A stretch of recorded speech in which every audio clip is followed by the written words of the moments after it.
ಕರ್ನಾಟಕ ರಾಜ್ಯದ ಹವಾಮಾನ ಮುನ್ಸೂಚನೆ.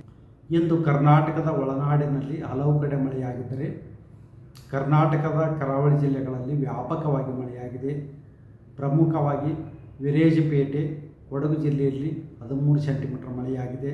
ಸಿದ್ದಾಪುರ ಉಡುಪಿ ಜಿಲ್ಲೆಯಲ್ಲಿ 8 ಸೆಂಟಿಮೀಟರ್, ಲೋಂಡಾ ಬೆಳಗಾವಿ ಜಿಲ್ಲೆಯಲ್ಲಿ 5 ಸೆಂಟಿಮೀಟರ್, ಫರತ್ತಾಬಾದ್ ಕಲಬುರಗಿ ಜಿಲ್ಲೆಯಲ್ಲಿ 5 ಸೆಂಟಿಮೀಟರ್ ಮಳೆಯಾಗಿದೆ.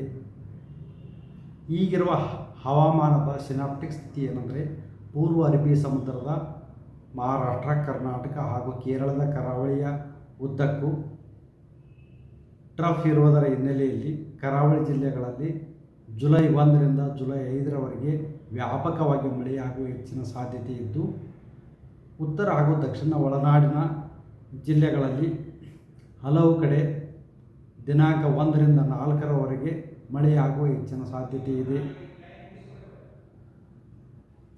ಉತ್ತರ ಕನ್ನಡ, ಉಡುಪಿ, ದಕ್ಷಿಣ ಕನ್ನಡ, ಶಿವಮೊಗ್ಗ, ಚಿಕ್ಕಮಗಳೂರು ಹಾಗೂ ಕೊಡಗು ಜಿಲ್ಲೆಗಳ ಕೆಲವು ಕಡೆ ಭಾರೀ ಮಳೆಯಾಗುವ ಸಾಧ್ಯತೆ ಇದ್ದು, ದಿನಾಂಕ 1ರಿಂದ 4ರವರೆಗೆ ಯೆಲ್ಲೋ ಅಲರ್ಟನ್ನು ಘೋಷಿಸಲಾಗಿದೆ. ಬೆಂಗಳೂರಿನಲ್ಲಿ ದಿನಾಂಕ 1ರಿಂದ 5ರವರೆಗೆ ಕೆಲವು ಕಡೆ ಮಳೆಯಾಗುವ ಹೆಚ್ಚಿನ ಸಾಧ್ಯತೆ ಇದೆ.